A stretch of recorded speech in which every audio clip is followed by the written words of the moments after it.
want you to know tonight that there's something very important about fear, is that fear is not the end of our story. Fear does not have the right to dictate the outcome that God wants to have inside in our life. Something recently that Pastor Tim Delena said is, he said this, and I love it. He said, fear is our revelation.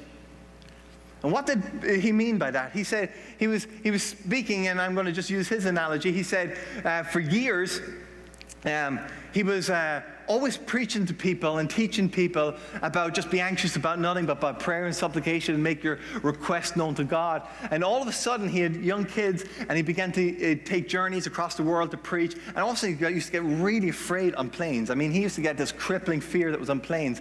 So much so that, man, he would not know what to do. He would just be in complete panic as he was on those flights. And it was right there in that moment that God dropped in his heart, hey, you've been preaching to everybody else to trust God in the seasons of your life, and here you are, you're crippled by fear. And you see, fear sometimes is the greatest indicator, not of that God's abandoning us, but that God is wanting to rectify some things inside in our life.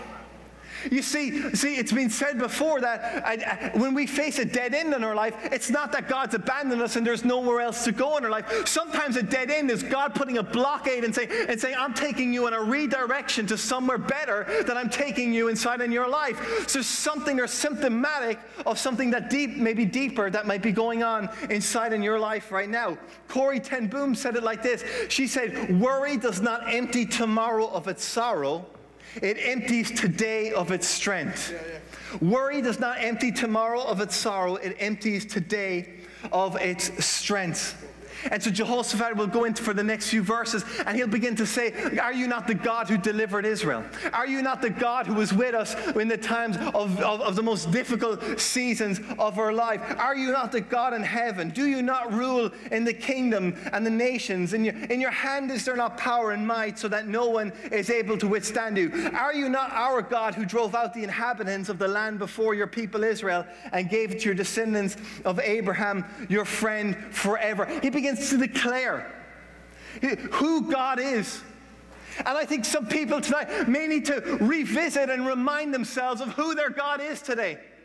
See, I think in Jehoshaphat's mind, he's thinking to himself, I remember what fear is. I remember what it was like to be afraid when I was leaving high school. I remember being afraid of not knowing what my purpose in life was. I remember being afraid because I couldn't get over a certain sin in my life. I remember being afraid because I couldn't lift up my hands in worship because I thought I wasn't good enough. But in every season of those lives, God, you came true for me, and you delivered me, and you redeemed me, and you showed me your love, and you showed me your kindness, and you brought me to this very point that I'm in today. And I think there might be some people in here in this room that whatever you're facing, today may be the day that you stand and you remind yourself that God is the God in heaven. He's the God who created it, and He's the God who's on our side tonight, and He will never leave us, and He will never forsake us. Verse 11, it's interesting. This is what he would say. He would say, and these enemies are here rewarding us by coming to throw us out of your possession, which you have given us to inherit. I thought that was so interesting. That they've come to throw us out of your possession, which you've given to us. Listen tonight, the joy, the peace, the life, the love, the reward of heaven one day, this is all God's possessions. These are all God's possessions that He has given to us. We do not own love. We do not. We're not the possessors of life or peace. These are not our possessions. These are possessions that God owns, and He has given them to us. And the scheme of the enemy to you tonight is that he would like to throw you out of a life of living in a place of surrender, of a place of positional knowledge and knowing and belief that God has given you joy, peace, love, life, and everything that comes along with knowing God. He wants to throw you out of it. And so Jehoshaphat comes in verse 12 and he says, "O our God, will you not judge them? For we have no power against this great multitude that is coming against us, nor do we know what to do, but our eyes are on you." That is such a powerful verse. Jehoshaphat comes in and he basically says, God, we have no power against everything that we're facing. And I don't know if there's anyone in this room that says, man, I feel powerless against everything that I'm facing in life right now. I feel powerless, and I have no knowledge on what I'm supposed to do next. I've ran out of energy. I have ran out of ideas. I've ran out of people that I can just hope are going to come through for me in this season. I'm out of the resources of everything that I need. God, I'm completely helpless against the challenges and the failings that I keep falling into in my life. But there's one thing that I can do, is I keep my eyes on you in this very season of life that I'm in right now. My eyes are on you. And then God would respond back to Jehoshaphat. Listen to the response, because I think that this is God's response to you tonight. If that's you, this is God's response. And so Jahaziel, the prophet, rises up. God gives him a message. He goes before the people in starting in verse 15, and he says, "Thus saith the Lord to you, do not be afraid, nor dismayed, because of this great multitude, for the battle is not yours, but it's God's." And this is something that you must settle in your heart today. No matter what you're facing, no matter what you're going through, no matter what you're up against today, the responsibility of the outcome does not belong to you tonight. That's incredible. God is not holding me accountable to me overcoming the battle that I'm facing tonight. He is not holding me accountable to be the person that can overcome the sinful nature that I face inside of my life. God is not holding me accountable to be a person that lives without fear, without depression, without anxiety. God's not holding me accountable to be the person that lives without cussing, without finding myself watching things I shouldn't watch, doing things I shouldn't do, going to places I shouldn't go, dealing harshly with relationships in a way God would never have intended me to do it. This is the battle. The battle belongs to the Lord. This is his battle. It is not mine to overcome. If it was mine, I would have messed it up a thousand times over. But listen, God knew in his sovereignty, he knew that you couldn't overcome, and he knows that you're probably still struggling with it today. And that's why he sent his very own son, Jesus Christ, into the world. He sent him into the world. And Paul would write later in Romans, he would say, who can deliver me from this body of death? Who can deliver me from this flesh and blood? Who can deliver me from being weak? Who can deliver me from my fears and my anxieties? Who can deliver me from the times where I go home and I'm just upset because I don't know if I'm on the right track or if I'm on the wrong track? Who can deliver me from this? I keep falling into things that I shouldn't do. And the things that I know that I'm supposed to do, I can't seem to do them. I don't know if you've ever been in that place, or you're in that place now, where you're looking and you're saying the standard of Christianity, the things I know that I'm supposed to do, the life that I know I'm supposed to live, the things I'm supposed to believe, I never seem to be able to measure up to them. Who can deliver me from this life? Who can deliver me from this bondage of myself? Who can deliver me from Eoin O'Sullivan? But thanks be to God, Paul would go on. He would say, there is now no condemnation for those who are in Christ Jesus. There's no condemnation for one person in this room tonight. That he whom the Son sets free is absolutely free indeed. Do you need to know tonight at this 6 o'clock service that it's good news? Jesus has come to set us free from every fear, every bondage, every depression, every anxiety, every worry. He set me free. I'm not able for this journey, but Jesus is able for it. I can't do this on my own strength, and Jesus has never asked me to do it on my own strength. He said, I will be your strength. This is my battle. I'm going to work in you. Greater is he who is in you than he who's in the world. There is something so powerful living inside of every Christian that's inside in this room tonight. If you could recognize, no matter how shy you are, no matter how of an introvert that you are tonight, It doesn't matter if you suffer from bipolar or anxiety or ADHD or whatever the synonyms would be. It doesn't matter what it would be tonight. There's a power that's greater than the letters that they put before you. There's a power that's greater than what people say about you. There is a power that's greater than what you call yourself. There's a power that's greater than what you cry about when you go to bed at night. There's a power working inside in you that if you would trust it and you would believe it, you will see greater things than you can ever think or imagine or expect inside in your life. But the challenge is do we just accept that it's not our battle? The battle belongs to the Lord tonight. And finally, he would come back and he would say this final thing in verse 17. He'd say to Jehoshaphat, and to the people of Judea, you will not need to fight in this battle. I want to say to you tonight, stop fighting. Tonight's not the night for fighting. Tonight's the night for surrender. Tonight's the night for submission to God's mission. You will not need to fight in this battle, but position yourselves.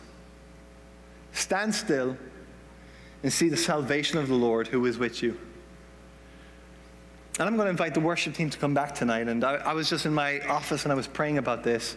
Stand still and see the salvation of the Lord. I was like, God, even for me now, right now in my life, how do I stand still and just see the salvation of the Lord? And I really believe God just popped this little thought into my mind as I was preparing this message. He said, Owen, you're going to have a bird's eye view of it tonight. You're going to have a bird's eye view of the salvation of the Lord. You're going to stand and you're going to see the salvation of the Lord right before you as you're standing on that pulpit tonight. Stand still and watch it. And as I look out across this congregation tonight, man, I'm standing still and I'm seeing the salvation of the Lord all around me. I'm seeing a whole lot of weak people and broken people and people that don't have it together. People that have been caught up in lives of alcohol and drugs and pornography and being abusive to wives and husbands. I've seen people who have been battled with things that are uncontrollable, but I see a group of people in this room that at one point or another called upon Jesus Christ, and God came in and he saved them and he redeemed them and he gave them a testimony. And he's doing something absolutely supernatural and incredible. I'm standing, I know that I'm not on my own tonight. I know that this is not my battle because I can see it all around me. We're in this together, people. We're in this. We can stand and look around us and see that God is on the move all around us. Man, we can look on CNN tonight, or we can look on Fox News and we can say, oh man, we see racism and we see this deplorable act and we see this act of immorality. But you know what? I choose to look at the Lord tonight. Man, I don't know what to do. I don't have the resources for the multitude that I'm facing today. I don't have the ability to go into tomorrow. I'm not talented enough. I'm not a good enough preacher. I'm not a good enough person for all those things. But I'll tell you one thing. I can look at the one who is perfect and who is able and can do exceedingly abundantly above all that I can think or imagine. I'm going to look at the salvation of the Lord. I can look at it tonight. I can look at his grace. I can look at his mercy. I can look at his hand upon my life in every season. I can see when I doubted, and yet God never stopped believing in me. He never stopped pursuing me. He never stopped breaking down walls. He never stopped loving on me. He never stopped sending people with words and seasons. He never stops. He won't stop. He loves you. You can run all your life and he'll still be waiting for you. You can build up walls and he'll still be ready to break them down. You can put up a facade and say, I've got this life all figured out. You don't have it all figured out. The only thing that you have is the knowledge that the battle belongs to the Lord tonight. He's the only one that'll get you through. He's the only one that'll get you to the other side. He's the only one that can bring you into the heavenly realms tonight. He's the only one that can set you free. He's the only one that can set you free from needing a boyfriend or a girlfriend to be your joy. He's the only one that can supply that need to have somebody to tell you how good you are. He's the only one that can come through and give you the victory over the fears of your job and whether it'll be there tomorrow or won't be there tomorrow. He's the only one. About a year ago, myself and Pastor Tim were heading to a prison. If you guys stand to your feet. About a year ago, myself and Pastor Tim, we were heading to a prison in Lake City, and we were heading down I-10. And we were in deep conversation with each other. And Google Maps has been a great friend to me since I moved to Florida, because I ain't got nowhere where Moody and Park Avenue and all these random places are around Jacksonville. So Google Maps has been brilliant. But when we were on the way down to Lake City, and I had the address for this prison on my phone, but we were in deep conversation, and as we were coming up to the exit, I realized, even though it was coming through my radio, turn right, 50 feet, turn right, 25 feet, turn right, you missed a turn, you idiot. No, it was telling me all the direction. And we're so deep in conversation, we missed the exit. Tried to jam on the brakes, we nearly killed ourselves, but we kept on going, oh no, what are we going to do now? We missed our turn. We missed our turn off. I'm so grateful for technology. It came up on my screen, rerouting the route. I was like, thank God for rerouting the route. It may take me 10 minutes longer, but it's still going to get me there. And I want you to know tonight that that God has got a reroute button on. I think that there's some people in here tonight. I know that there's the only word I can think of is just depression. It's the only word I can think of. Maybe it's anxiety, maybe it is fear. Every eye closed across this place. And let's be honest with yourself tonight. You're worried. You can't do it. And you feel like you've made a mess of it. Made a mess of it. Oh, you feel like you just missed your opportunity to get where God was bringing you. I want you to know tonight that God's not missed it. He'll still bring you to the exact same destination. He'll still bring you to the exact same spot. You just need to take this new route, whatever it is, but it begins tonight.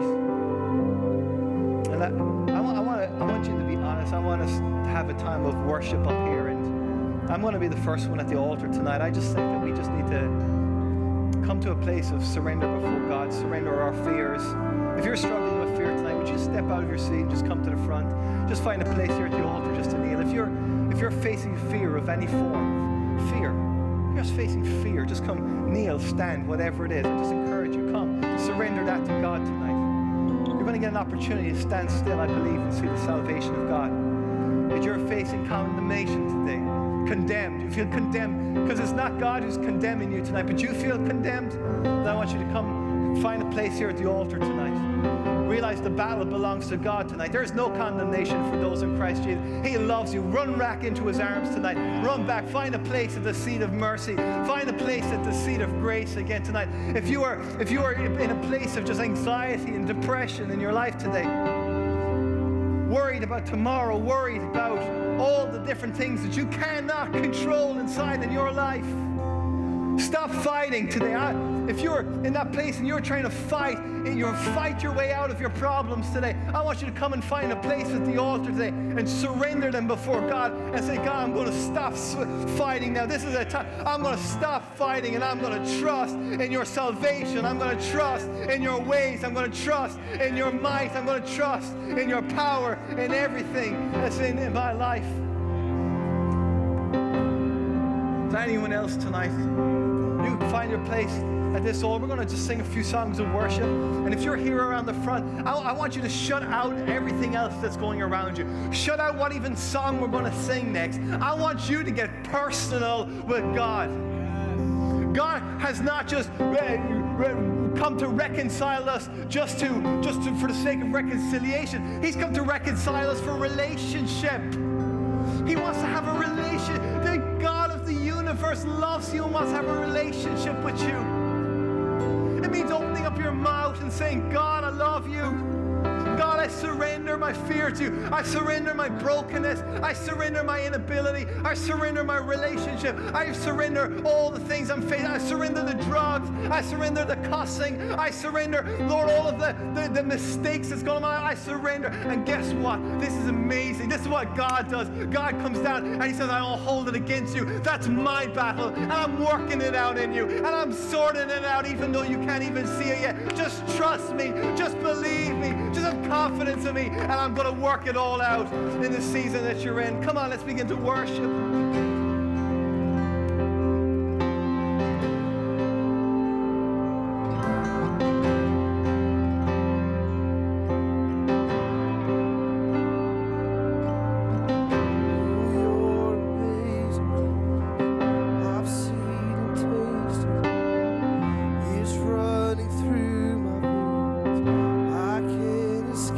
It's good, and you, my soul is saved.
alive again.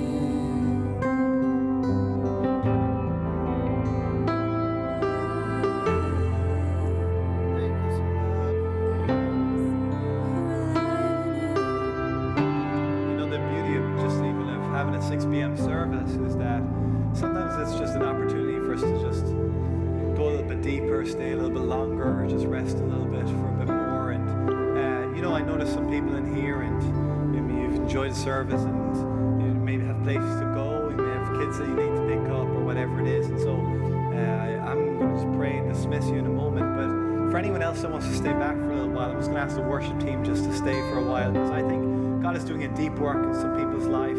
I think some people are receiving God's love again. People are receiving His forgiveness, is just all the things that maybe that have been pushed to the side. I think there's some people really just allowing God to just minister in a deep and a fresh way again. And I just want to leave time for that, just to rest and to go deep into the heart. And so I'm going to give a time just for further worship here. And if you're going to stay, I would just urge you, maybe come forward to the altar. We're just going to spend some time up here, just worshiping for a little bit more. And if you've got to go, I completely understand. And we look forward to seeing you soon. And we thank you so much for coming out tonight. And I'm just going to pray and just bless you guys. God, I just pray, Lord, for just those, Lord, who've come out tonight. God, I thank you for the work that you're doing in all of our lives corporately. You're ministering in a powerful way in this generation, in this season. And I just pray you be with us, oh God, until we meet again. In Jesus' name. And for everyone else who's here tonight and just wants to stay, I just urge you come forward. If you need to leave, I pray just you go silently. You can fellowship in the foyer or whatever you need to do. But if you just want to come forward, it might be even nothing that I've even preached about tonight. It's just time with Jesus. It's just time as a corporate body, just we're doing a little bit more worship tonight, a little bit more just seeking God. Some of us are going to college. Some of us are going back into high school. Some of us are going back into teaching jobs, whatever it is. And we just need to rest in God's presence just a little bit longer. So it's you. Just come on, just take advantage of this time. Just seeking God a little bit longer. Hallelujah.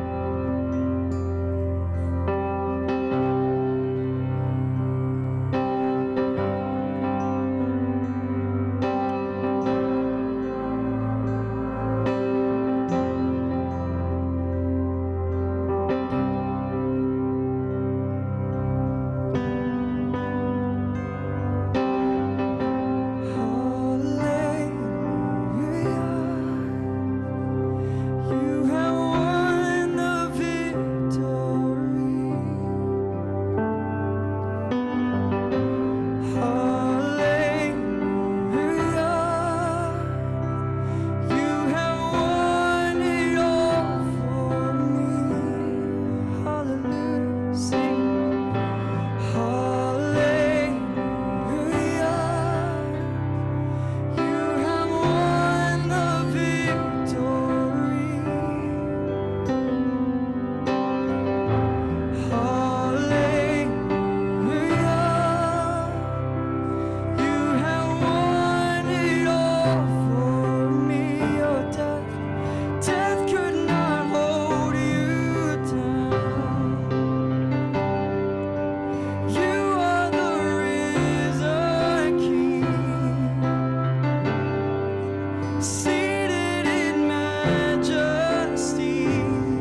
heart.